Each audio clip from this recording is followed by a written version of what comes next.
Salut tout le monde, j'espère que vous allez bien, je suis ravie de vous retrouver enfin pour ma vidéo sur mes anti-cernes favoris. J'ai tous les anti-cernes devant moi, je vais vous les montrer à peu près dans l'ordre. J'ai fait en sorte de les classer sur mon petit cahier. Voilà, je vais vous montrer ça et vous parler des teintes que je prends moi, donc peut-être que vous pourrez vous référer grâce à ça. Donc je commence avec mon anti-cerne chouchou. En réalité j'en ai deux qui sont à la même place.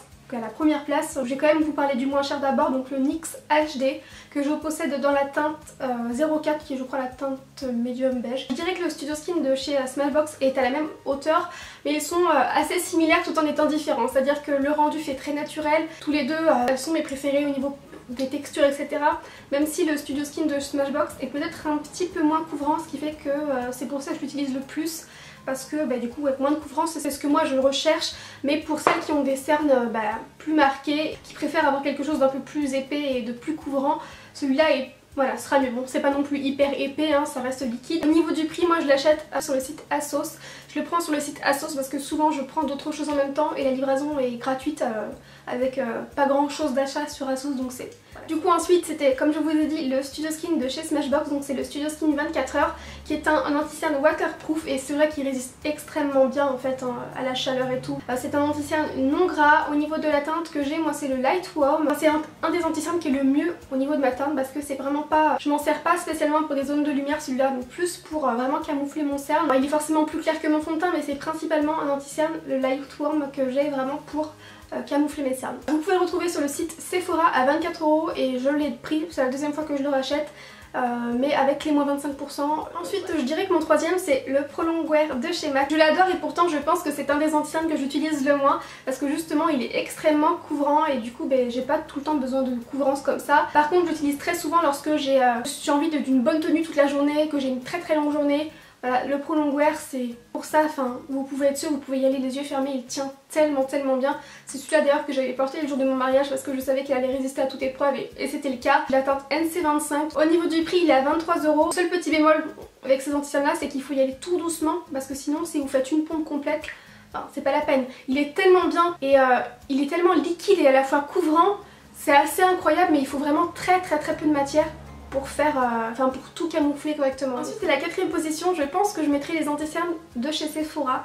Donc c'est les anti-cernes haute couvrance fine naturelle de chez Sephora. Alors la première fois que je l'avais acheté c'était dans la teinte 20 crème qui est beaucoup trop clair pour moi, du coup je l'ai utilisé parfois en zone de lumière, mais la teinte qui me correspond un peu mieux c'est la teinte 26 pêche qui je trouve reste malgré tout assez claire. Ils sont très bien, par contre j'ai l'impression qu'ils se terminent à une vitesse folle, donc je ne comprends pas et c'est aussi pour ça que je les ai pas rachetés, parce que par exemple celui-là c'est mon deuxième flacon, le Studio Skin de chez Smashbox, mais il me dure très longtemps, alors que ceux-là j'ai l'impression que même pas en un mois je l'ai terminé, donc c'est assez frustrant et j'ai pas envie de racheter tout le temps un anti-cerne. Mais par contre ils sont vraiment très bien, le fini est très joli, très naturel. Et niveau prix en plus ils sont assez abordables puisqu'ils sont à 13,95 €. Un anti-cerne avec lequel j'ai eu une relation amour-haine, c'est le Super Stay 24 heures de Je m'aime Maybelline. Donc celui-ci vous pouvez le retrouver dans vos supermarchés à un prix assez abordable. Généralement c'est entre 9 et 11 €. Alors, je suis désolée, j'ai super chaud, je sais pas si ça se voit mais les éclairages me donnent tellement chaud. Si je dis que c'est une relation amour-haine, c'est parce que la première fois que je l'avais acheté dans une teinte trop claire pour moi, je l'avais trouvé trop épais, j'avais pas aimé, je sais pas pourquoi,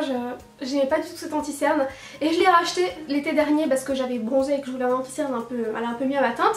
Et j'avais pris le beige foncé dans la teinte 3 et je l'ai adoré. Voilà, donc je pense que c'est tout simplement que la teinte n'était pas bonne et ça fait que j'aimais pas cet anti-cerne, je ne sais pas pourquoi, mais moi je l'adore. Donc dans la teinte 3, mais ce n'est pas une teinte qui me correspond là avec ma teinte de peau actuelle, mais l'été. D'autres anti-cernes qui sont juste vraiment top pour leur prix, c'est les anti-cernes Elegirl Pro Conceal qui sont très bien, ils sont connus depuis un long moment maintenant. C'est la marque Elegirl qui fait ça. C'est des anti-cernes que j'adore, que j'ai beaucoup utilisé pour maquiller professionnellement parce qu'il y a un grand choix de teintes, qu'ils sont assez accessibles niveau prix mais qu'ils sont de très bonne qualité. Moi au niveau des teintes j'utilise très souvent pour moi la teinte naturelle et la teinte cream et beige. Ce sont des teintes vraiment qui me correspondent assez bien, surtout la teinte cream et beige.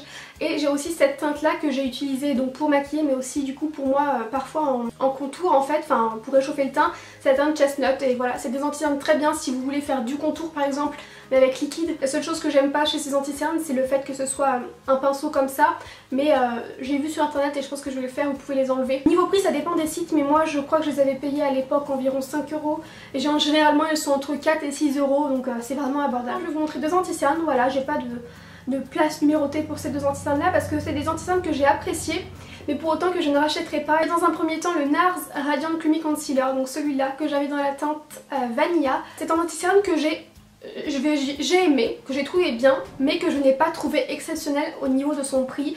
On en a énormément entendu parler à l'époque où ils sont sortis et c'est pour ça que je les avais achetés. Enfin que je l'avais acheté plutôt, et je l'ai aimé, mais j'ai mis énormément de temps à le finir. Enfin j'avais l'impression, cet anti-cerne, qu'il fallait que je fasse hyper attention à tout vu de son prix. Enfin je me vois pas remettre tout le temps ce prix là dans un anti-cerne. Il était quand même à 30 €. C'est principalement je pense la raison pour laquelle je ne reviendrai pas à le racheter ou à le retester, mais cependant il est pas trop mal.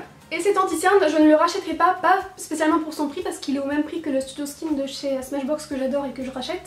C'est celui-là, le Naked Skin d'Urban Decay. Donc moi je l'ai la version mini que j'avais acheté sur le site Sephora. Si d'ailleurs vous voulez le tester, il est toujours en version mini, donc c'est vrai que ça vaut le coup. Je l'avais payé je crois 13 €. Je l'ai pris dans la teinte Light Neutral, donc déjà je le rachèterai pas parce que niveau de la teinte il n'y a pas beaucoup de choix et la teinte ne me correspond pas du tout, c'est trop clair, trop rosé. Et également parce que je ne trouve pas qu'il soit exceptionnel. J'ai pas trop d'avis là-dessus, je trouve qu'il est un peu épais, qu'il camoufle pas comme je voudrais, que le rendu fait pas spécialement naturel sous mes yeux. En tout cas c'est comme ça sur moi, je sais que beaucoup de personnes l'adorent. Alors il y a également le Estée Lauder Double Wear, je sais pas où je l'ai mis parce que je m'en suis servi il y a pas longtemps et j'arrive pas à remettre la main dessus, mais je voulais quand même le citer.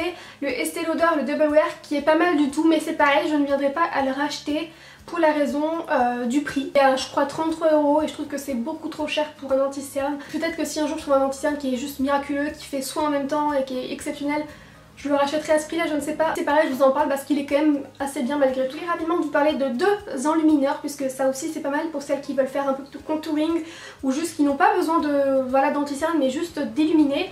Vous avez ce genre de produit là, le fameux MAC Prep and Prime que moi j'ai dans la teinte Light Boost et qui est génial.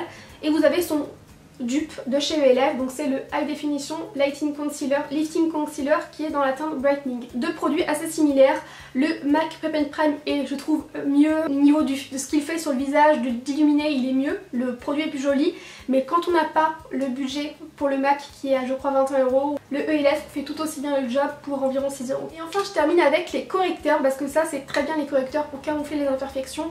Donc vous avez les fameuses palettes de correcteurs colorés, donc la L'Oréal qui est très bien.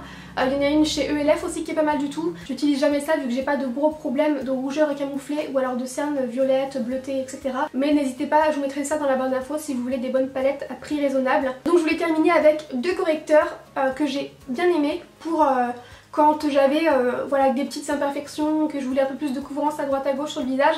Il y avait le Lasting Finish que j'ai dans la teinte 03. C'est ce genre de petit correcteur là en fait sous forme de crème comme ça que je trouve très bien pour camoufler. Également le Kiko, mais c'est pareil, j'en m'en suis servi il y a pas longtemps et j'arrive pas à remettre la main dessus. S'il y a vraiment un correcteur que je peux vous recommander à 1000%, c'est le Kiko que je trouve mais génial. Le mien je crois que c'est le 03 dans la teinte qui me correspond.